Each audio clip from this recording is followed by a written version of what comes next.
Elle est là avec nous, Evelyne Platnik-Cohen, une fois de plus sur notre antenne. Bonjour. Bonjour. Je le rappelle, Evelyne Platnik-Cohen, vous êtes fondatrice de Booster Academy. On va parler vente, développement commercial comme toujours.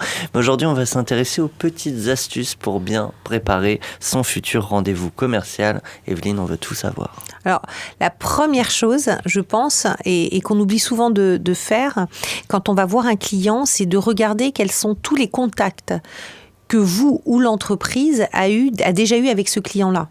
Ça veut dire que il y a peut-être eu des propositions qui ont été plus ou moins réussies, il y a peut-être eu des affaires en cours, il y a peut-être eu des litiges ou pas. En tout cas, il faut aller rechercher cette information avant d'arriver pour éviter des retours de boomerang très forts.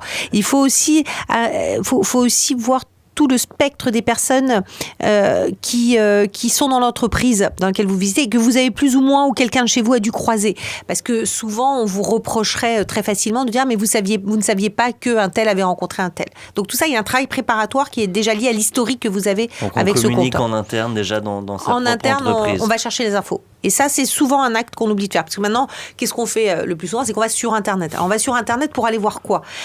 Déjà, pour aller voir le profil de la personne que l'on va rencontrer. Le ou les profils des gens que nous allons rencontrer. Alors maintenant, c'est quand même très simple. Vous allez sur leur fiche et aussi essayer de comprendre le diplôme qu'ils ont. Donc, comment ils sont formatés. Des fois, vous allez voir un directeur commercial, mais c'est un ancien ingénieur. Donc, vous imaginez qu'il va falloir être beaucoup plus... pas de la même manière. Pas de la même façon, rentrer dans les process, les méthodes, les indicateurs clés de performance, etc. Vous allez voir également les sortes d'entreprises par lesquelles ils sont passés. Et là, vous allez peut-être retrouver aussi des gens avec qui vous avez déjà travaillé. Et puis, vous allez regarder ses amis. Parce que vous avez peut-être des relations communes. Et ça peut faire beaucoup. Et c'est très surprenant avec les nouveaux outils de voir que des gens que vous ne connaissiez ni d'Ève ni d'ailleurs, parfois ont 5-10 relations communes avec vous. Donc ça, c'est un point qui est déjà intéressant. Ensuite, vous allez aller un tout petit peu plus loin, et ça, c'est pas toujours visible tout de suite, c'est regarder si cette personne a des hobbies, pas des hobbies, si c'est intéressé. Alors, moi, j'ai découvert plein de trucs comme ça. J'avais découvert que j'avais une cliente qui courait les marathons, et ça se voyait pas, vous rentriez dans son bureau, rien de vous. Mais bon, j'ai utilisé pas mal d'images du sport à ce moment-là. Vous pouvez découvrir que vous avez des clients qui sont fans d'animaux, qui sont dans des clubs particuliers, etc.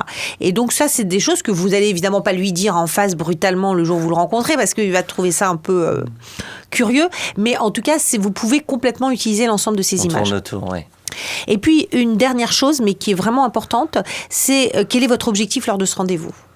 Posez-vous toujours en bas de la porte, quel est votre objectif? Alors, c'est vrai que l'objectif, c'est toujours de vendre. Mais vous pouvez avoir aussi l'objectif d'aller chercher d'autres contacts dans l'entreprise, parce que c'est pas le premier bon contact, c'est quelqu'un qu'on vous présente. L'objectif, ça peut être d'avoir un rendez-vous suivant avec une autre personne dans ou en dehors de l'entreprise.